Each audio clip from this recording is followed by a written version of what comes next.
I mean, what sets the Blackening apart from other horror movies, I think, is to me specifically, it's the authenticity and the political commentary. You know, we really like the fact that there's so much truth in the story that we're telling. There's things that are authentic from conversation and dialogue. To me, more than anything, it's the writing, the satire of it all, the emphasis of it all as truth. I tell a lot of my friends that this is a movie where you sat in the theater and heard people yell at the screen what they would do to stay alive.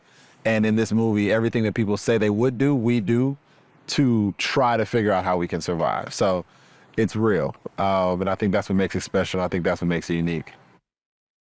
I think the best reaction that we can get, and the reaction that I want, is for people to want to watch it again. I want them to watch it and say, I missed something, let me watch it again, or I loved it, let me watch it again, or build that very good space of a word of mouth.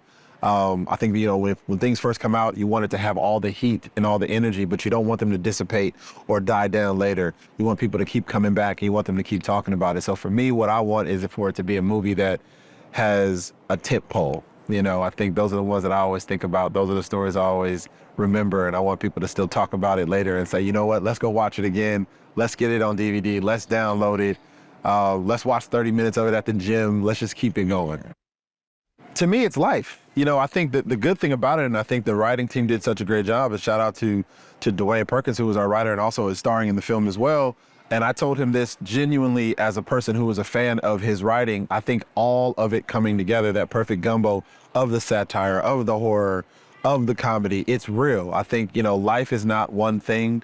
Humans are not monolithic. And I think that's the thing that we see in the film, is that even though, you know, it takes on all these forms and it has all these themes, even in serious situations, people laugh. Even in dire circumstances, people find comedy. So I think it's all real. And then the idea of what's going on in our culture today and how it's all put upon the backdrop of horror, I think is really special too.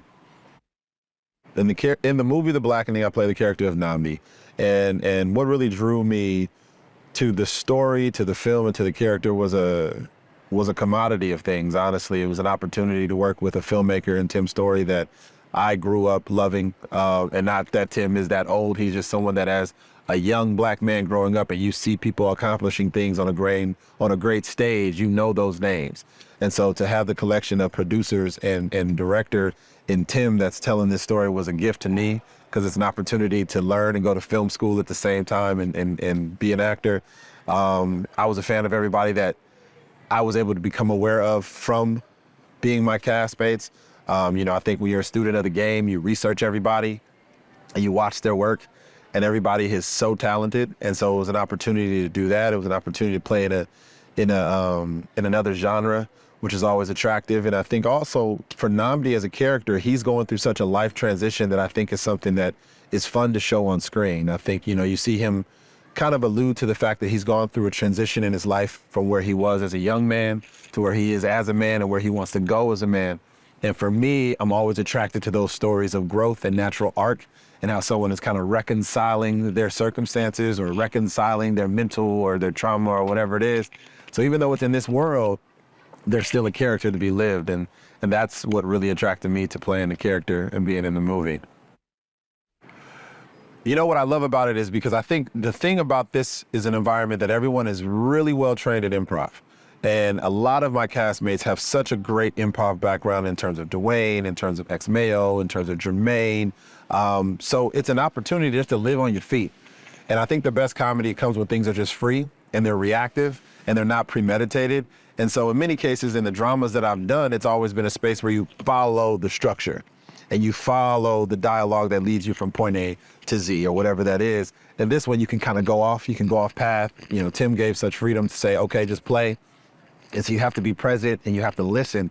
And you know, for me, acting is a love and a passion. So when you get to just sit in it and just be in it consistently and find your funny, find those moments where you can throw a little joke in there or throw a little ad lib in there that keeps the ball up high, it was fun. All the information about Nnamdi and the informant of Nnamdi was really based off of being around his friends and the spontaneity of being in each scene, because I was able to ingest what everyone's idea of the relationships were. to create this backstory. And many times for us, because we're all brought into this ensemble, we didn't have months to rehearse. We had to come in and find distinctive things that we needed to define our relationships and define the characters.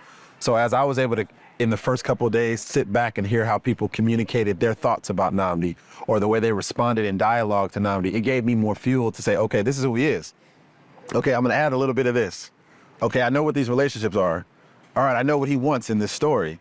Okay, I know why he's here.